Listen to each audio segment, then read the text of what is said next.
बेटा मूंगफली कितने के दिए? 40 रुपए पाओ। हाँ ठीक है, आधा किलो कर दो। सुन, आधा किलो ना ये मूंगफली पैक कर दे और एक पैकेट है ये पॉपकॉर्न और उसके डाल दियो, जल्दी कर। हाँ ठीक है, पहले मैं इनका कर दूं? अरे क्या कर रही है यार, मुझे लेट हो रहा है, मैं इतनी देर वेट नहीं कर सकती, ठीक है जल्दी कर।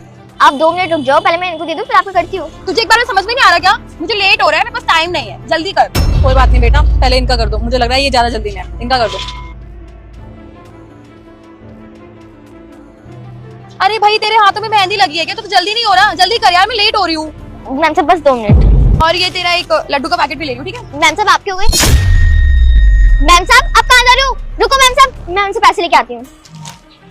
मैम साहब रुको, मैम मेरे पैसे। दीदी दीदी मेरे पैसे तो दो।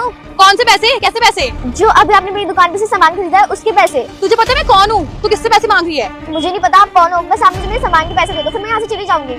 ये बिल्डिंग देख रही है? इस बिल्डिंग में ना मेरे बॉयफ्रेंड ना मैनेजर है, समझ में आ गया? ये पैसे वैसे मांगेगी ना, ये तो तुझे ठेला है ना, 2 मिनट में उठा दूंगी। लेकिन मैडम अगर आप ऐसे मेरे पैसे नहीं दोगी तो और भी लोग देखेंगे, वो भी मुझे पैसे नहीं देंगे, फिर तो मेरी कमाई नहीं हो पाएगी। क्या चल रहा है यहाँ पे? अगर तुमने बच्ची से सामान लिया है तो पैसे दे दो ना, इतना सारा सामान लिया है तुमने। तुम इतनी माइती बन रही हो उसकी, तो तुम दे दो ना इसके पैसे। मैं क्यों दूंगी पैसे? सामान तुमने लिया है, तुम अपने सामान के पैसे दो, जो मैंने खरीदा मैं उसके पैसे दे दूंगी। तुम्हें पता तुम किससे बहस कर रही हो ये फालतू की? नहीं, मुझे नहीं पता कि मैं किससे बात कर रही हूँ और तुम कौन हो, लेकिन मुझे इतना जरूर पता है कि उस गरीब के पैसे मार रही हो तुम। तुम्हें शर्म आनी चाहिए, एक बच्ची के पैसे मारते हो, तुम्हें शर्म नहीं आती? पैसे दो उस पे। चलो, ये बिल्डिंग देख रही हो? इस बिल्डिंग में ना मेरा बॉयफ्रेंड मैनेजर है, समझ में आ गया? अगर तुम दोनों ज्यादा फालतू बोलोगी ना, तुम दोनों को देख लूंगी मैं। अच्छा, तो तुम्हारा बॉयफ्रेंड इस कंपनी में मैनेजर की पोस्ट पे, क्या नाम है उसका? चिराग चावला। तुम्हें बहुत एटीट्यूड है ना अपने बॉयफ्रेंड का मैनेजर होने का। ठीक है, ऐसा करो, बुला लो अपने बॉयफ्रेंड को, मैं भी देखती हूँ क्या है तुम्हारा बॉयफ्रेंड। ठीक है, अभी बुलाती हूँ, फिर तुम्हें समझ में आएगा।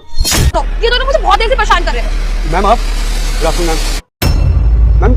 मेरी बीवी ने मेरे को कॉल किया, मैं ऑफिस में काम कर रहा था, उसने कहा कि मेरे को कोई परेशान कर रहा है। आप जानते हैं कौन परेशान कर रहा है? हाँ मुझे पता है, क्योंकि मैं ही तो परेशान कर रही हूँ तुम्हारी मैडम जी को। क्या?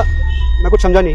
अरे बेबी, तुम इसको मैडम क्यों बोल रही हो? यही तो मुझे परेशान कर रही है। और ये छोटी सी बच्ची मुझसे पैसे मांग रही है मूंगफली के, इसको पता नहीं कि तुम कौन हो और मैं किसकी गर्लफ्रेंड हूँ। हाँ चिराग, सही तो कह रही है ये, मुझे भी बता दो कि तुम कौन हो, क्योंकि मैं तो तुमसे डर जाऊंगी ना। क्योंकि तुम्हारी गर्लफ्रेंड का कहना तो ये है कि अगर उससे या तुमसे कोई कुछ भी बोलेगा तो वो उसके साथ कुछ भी कर सकती है, यहाँ तक कि इसको धमकी दे रही है कि इसकी ठेली उठवा देगी। इतना एटीट्यूड आ गया तुम्हारे अंदर एक मैनेजर की पोस्ट पे आकर। तुम जानती भी हो तुम किनसे बात कर रही हो? वो इस कंपनी। बेटा, क्या तेरी जिंदगी दुखों से भरी हुई है? तो घबराना मत, मैं सब ठीक कर दूंगा, लेकिन उसके लिए तुझे मेरी वीडियो को लाइक और चैनल को सब्सक्राइब करना पड़ेगा। और अगर तेरी रगों में एक सच्चे हिंदू का खून बहता है तो कमेंट में जय श्री राम जरूर लिख कर जाना। ये ओनर है, मैं तो सिर्फ मैनेजर हूँ। इस बच्ची से तुम्हारा क्या लेना देना है? मैं कुछ समझा नहीं। शर्म आनी चाहिए यार तुम्हें। तुमने अपनी गर्लफ्रेंड को क्या सिखा रखा है कि यहाँ पे कुछ भी खरीद के जाना पर पैसे मत देना? क्यों? क्योंकि तुम मैनेजर की पोस्ट पे हो, तुम्हें शर्म आनी चाहिए। मैंने अपनी कंपनी में तुम्हें मैनेजर की पोस्ट पे इसलिए रखा था ताकि तुम हमारी कंपनी को आगे बढ़ाओ, लेकिन तुम क्या कर रहे हो? यहाँ पे छोटे बच्चों के पैसे मार रहे हो। एक बार इसकी शक्ल देखो, कितनी मासूम है, दिन में 200-400 रुपए कमाती होगी और तुम इन जैसों के पैसे मारते हो, तभी तो तुम आज तक आगे नहीं बढ़ पाए। मैम रियली सॉरी, मैं अभी पैसे दिलवाता हूँ ना। बेटा कितने